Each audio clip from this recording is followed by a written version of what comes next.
The Doolittle raid. 16 bombers over Tokyo. 4 months after Pearl Harbor, America needed revenge.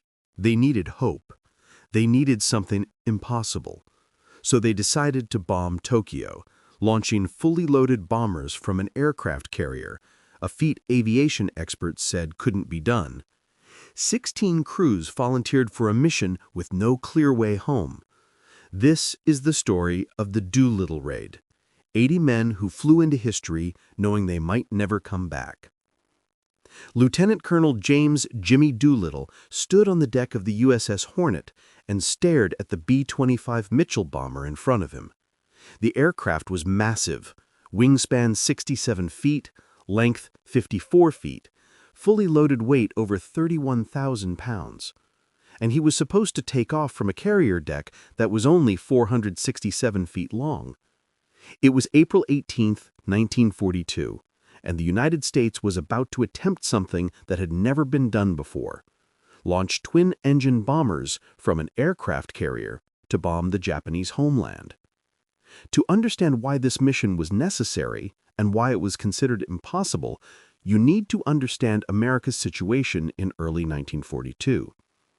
On December 7, 1941, Japan attacked Pearl Harbor, crippling the U.S. Pacific Fleet. In the months that followed, Japan conquered the Philippines, Malaya, Singapore, Hong Kong, and dozens of Pacific islands. American forces were in full retreat. The Japanese seemed unstoppable. American morale was at rock bottom. The public demanded retaliation, but there was a massive problem. There was no way to strike Japan. American bombers didn't have the range to reach Japan from any base America controlled. The B-17 Flying Fortress, America's primary strategic bomber, had a range of 2,000 miles, not enough to reach Japan from any Allied territory and return. Carriers could get close enough to launch strikes, but carrier-based aircraft were too small to carry meaningful bomb loads.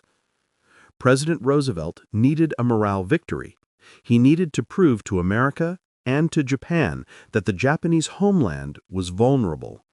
In January 1942, he demanded his military staff develop a plan to bomb Tokyo. The response was, "It's impossible."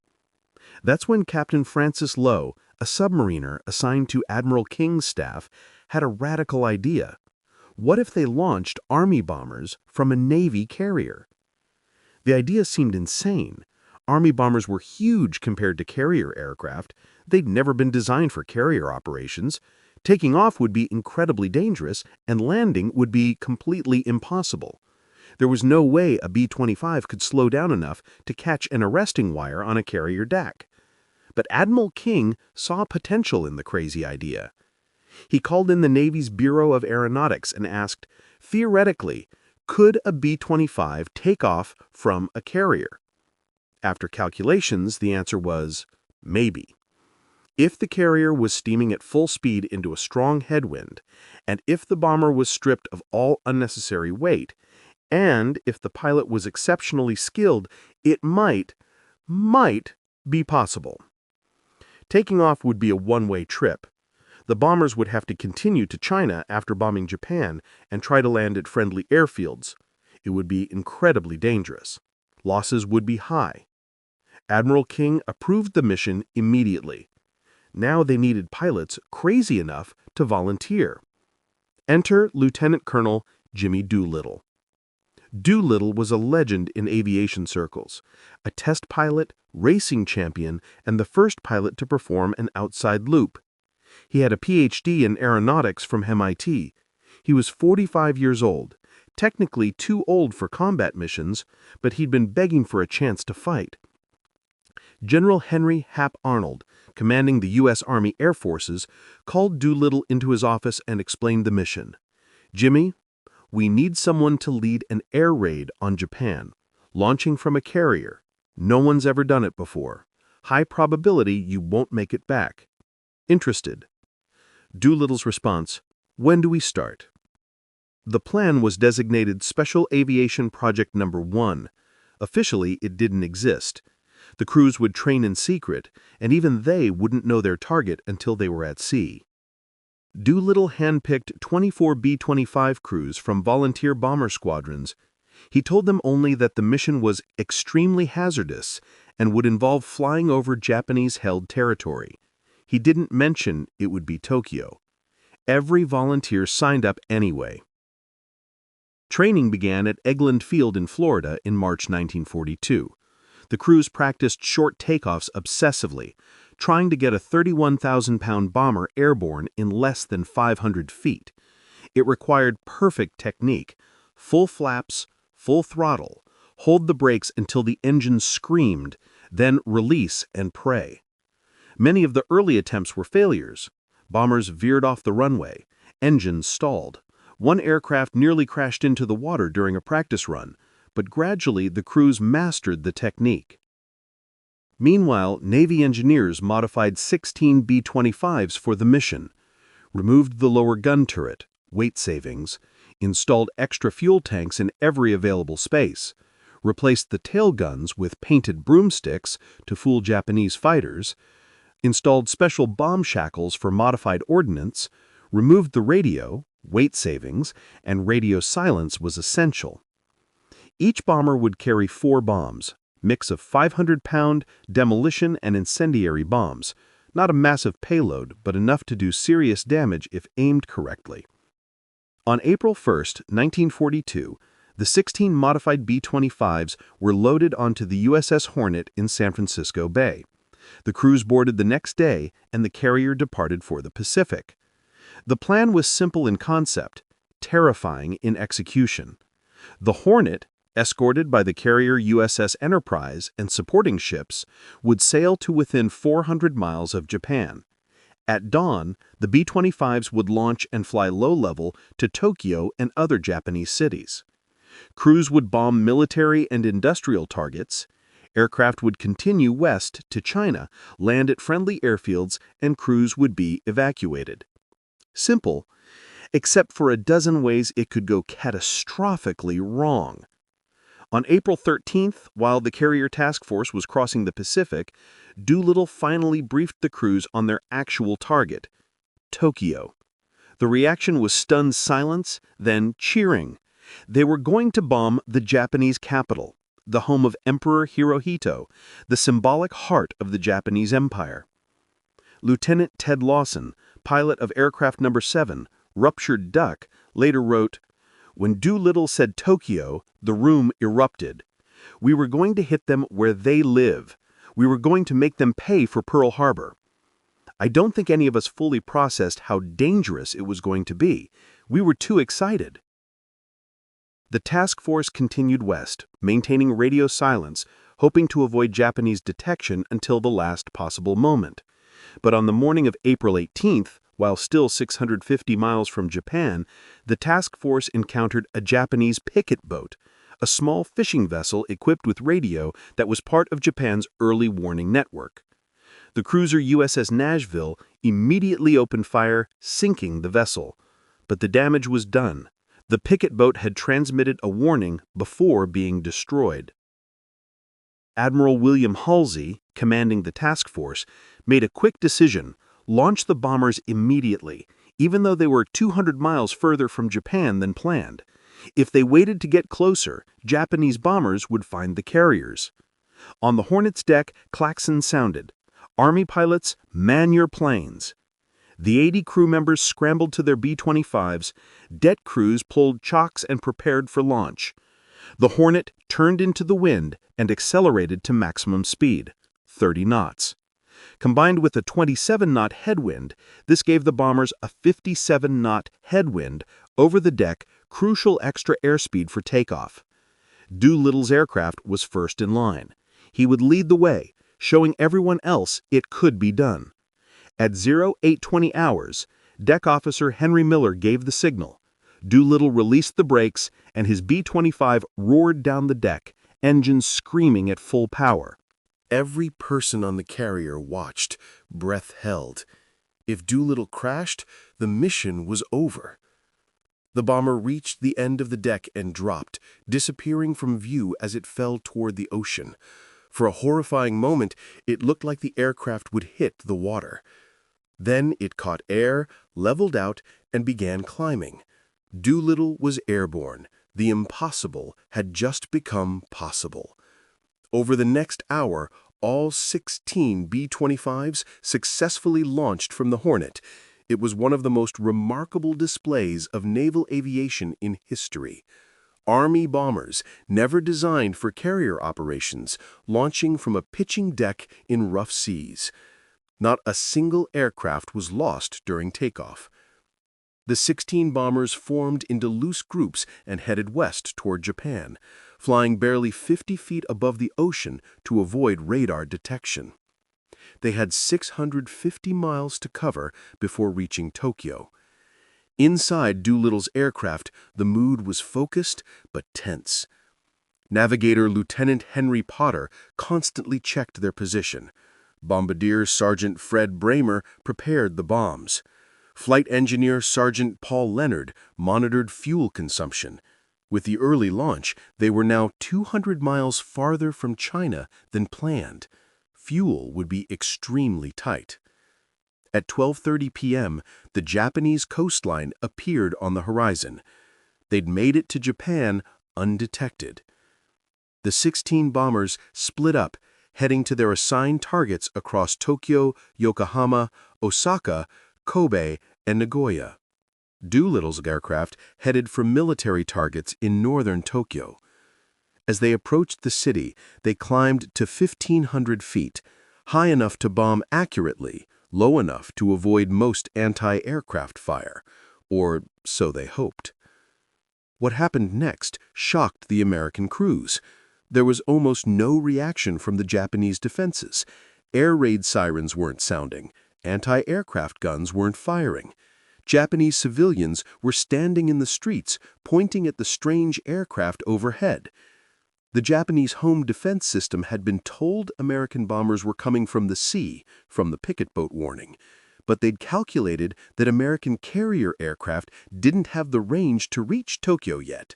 When the B-25s appeared, the Japanese assumed they must be friendly aircraft, perhaps Japanese bombers returning from a training flight.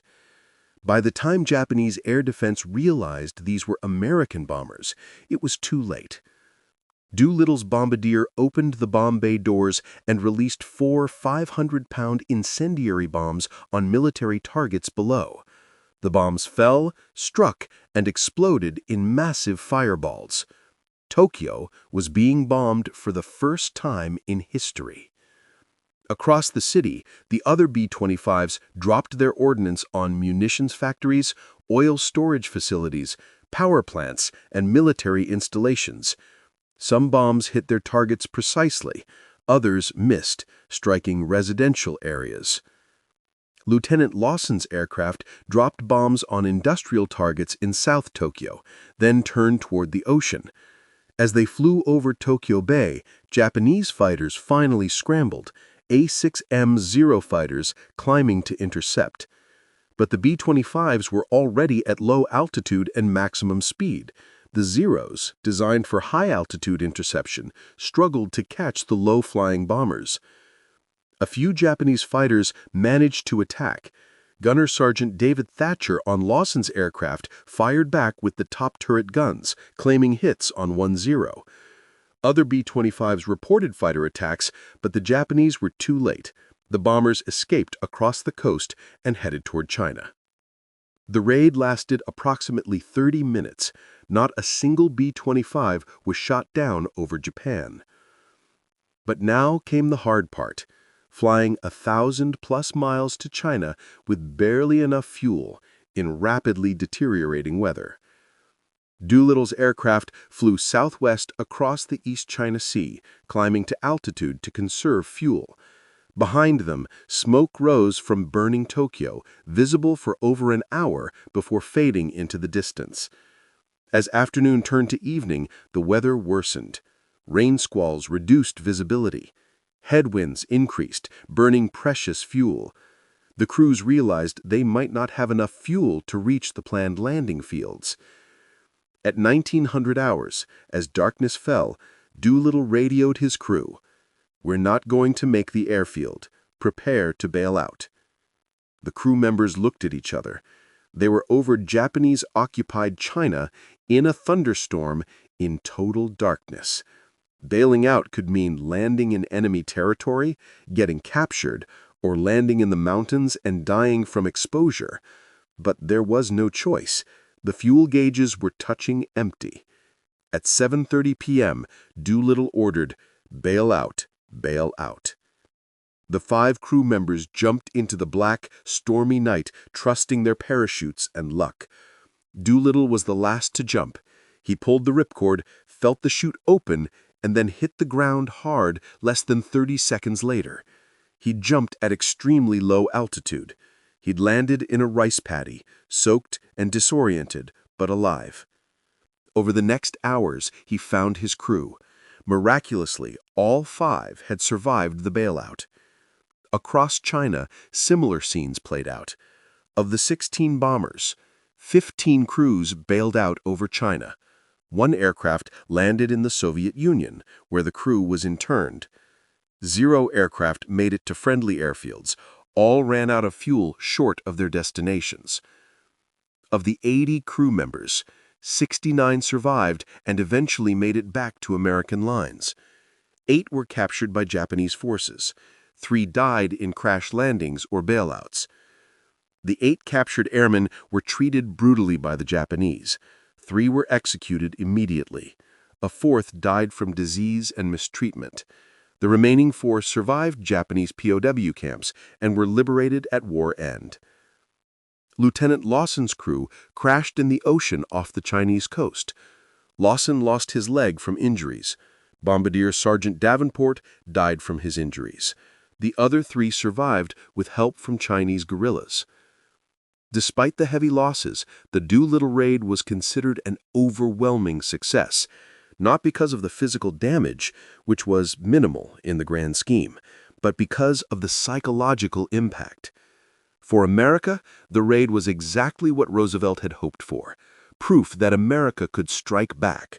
Morale soared. Newspapers ran headlines, "Tokyo bombed." After months of defeat, America had hit Japan in its capital. For Japan, the raid was a humiliating shock. The homeland was supposed to be invulnerable, protected by the Imperial Navy and thousands of miles of ocean. Yet American bombers had appeared over Tokyo in daylight and escaped.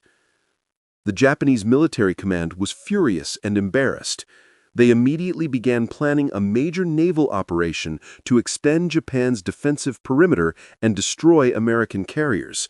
This led directly to the Battle of Midway in June 1942, where Japan lost 4 carriers and the strategic initiative in the Pacific War. Jimmy Doolittle, who believed he'd be court-martialed for losing all 16 aircraft, was instead awarded the Medal of Honor by President Roosevelt. He was promoted to brigadier general and went on to command air forces in North Africa and Europe.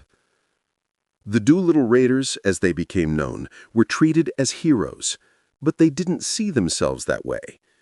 In 1959, the city of Tucson presented the surviving raiders with a set of silver goblets, one for each crew member, to be used in an annual toast. Each goblet was engraved with a raider's name, placed upright.